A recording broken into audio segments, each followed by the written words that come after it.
आगे हमारे पास है ट्रीटमेंट ऑफ एलर्जी। कहते हैं कि once a person has allergy, जब उस एलर्जी को होती है, the best way to treat allergies, allergy को चेक करने के लिए, ट्रीट एलर्जी, एलर्जी को सही करने के लिए यानी कि दुरुस्त करने के लिए, to prevent from occurring in the first place, उस जगह पर जाने से इसको रोका जाए, by avoiding the allergy triggers, और ट्रिगर्स फिर जो एलर्जी होनी है वो रुक जाएगी। कहता है कि there are three general approach to treatment of the allergy diseases. कहता है कि 3 तरीकों से इसको एलर्जी को खत्म किया जा सकता है। पहला जो है अवॉइडेंस यानी कि परहेज किया जाए, परहेज किया जाए। दूसरा जो कह रहा है फार्माकोथेरेपी यानी कि दवा से दूर की जाए। फिर इम्यूनोलॉजी थेरेपी यानी कि अंदर की ताकत जो है जिस्मानी ताकत से वो एलर्जी खत्म हो सकती है।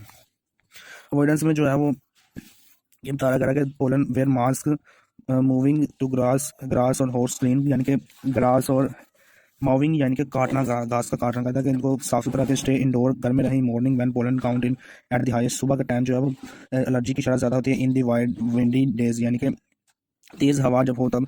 Read and understand food labour यानी कि for people with food allergy, जिनको फूड एलर्जीज होती है। Keep window and door closed, heavy pollination season, use the air conditioner in the house and car, don't allow the dander produce animal and house, change the feather pillow यानी कि तकिया, woollen ऊन के कंबल, blanket चादरें, and clothing of cotton के कपड़े, enclose the mattress and pillow in the plastic barrier cloth, wash sheets and mattress and blanket weekly in the hot water, remove carpets को खत्म करो या साफ करो। कहते हैं फार्माकोथेरेपी यानी कि दवाई के साथ इसको इलाज करना चाहिए। वैन अवॉइडेंस और कंट्रोल एलर्जन, अवॉइडेंस परहेज जो है वो ना रोक सके, द मेडिकेशन में भी नेसेसिटी मेडिकेशन से किया जाता है। कॉमन एलर्जन मेडिकेशन आर तक हिस्टामाइन एक दवा है जिससे एंटी हिस्टामाइंस यानी कि हिस्टामाइंस एक दवा है जो एलर्जी को रोकती है। फिर ल्यूकोट्राइएंसिस ल्यूकोट्राइएंसिस को रोकने वाली दवाइयाँ। कहता है कि पहले नंबर पर जो है drug are block the action of histamine को रोकते हैं।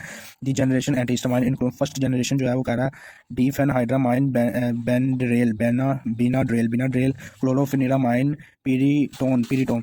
Newer antihistamine called second generation antihistamines include cetirizine, Regex, fexofenadine, loratadine, now to market, available for prescription only. ये सिर्फ प्रिस्क्रिप्शन पर ही दी जाती है। This is an antihistamine nasal spray and एस्टिलीन इसको कहते हैं। उसके बाद आता है ल्यूकोट्राइएंसिस इनहेबिटेटर यानी कि ल्यूकोट्राइएंसिस को रोकना। Montelukast Singulair is arise anti leukotrienes and medication, दुआ देना। Leukotrienes are chemical release from the variety of the allergic and immune cells and many cause allergic symptoms, और बहुत से एलर्जिक के सिम्टम्स का बायस बनती है। इसके बाद जो लास्ट मेथड एलर्जी को रोकने का वो है इम्यूनोथेरेपी यानी कि अपनी अंदर की ताकत से एलर्जी से लड़ना। वी अवॉइडेंस रोकना, environmental control measurement and medication fail to control allergy symptoms, doctor may suggested that immunotherapy allergy shots. फिर आखिर पर डॉक्टर इस बात को तजवीज़ करते हैं कि मरीज़ की इम्यूनिटी से इसको खत्म किया जाता है। Immunotherapy involve the injection of allergy extract to desensitize कम फील होना दी पर्सन। ड्यूरेशन इसकी क्या है? Typically in treatment begin to with injection for solution of the allergen given 1 और 5 टाइम। कहता है कि गिवन 1 to 5 time in a week, then strength gradually increase, और इसकी स्ट्रेंथ जो है आस्ता आस्ता इंक्रीज की जाती है। It is usually take about 3 to 4 year for the patient to free from symptoms. मुकम्मल तौर पर इलाज इसका हो जाता है। कहता है कि मुकम्मल तौर पर इसका खात्मा मुमकिन है लेकिन उसके लिए 3 से 4 साल लग जाते हैं।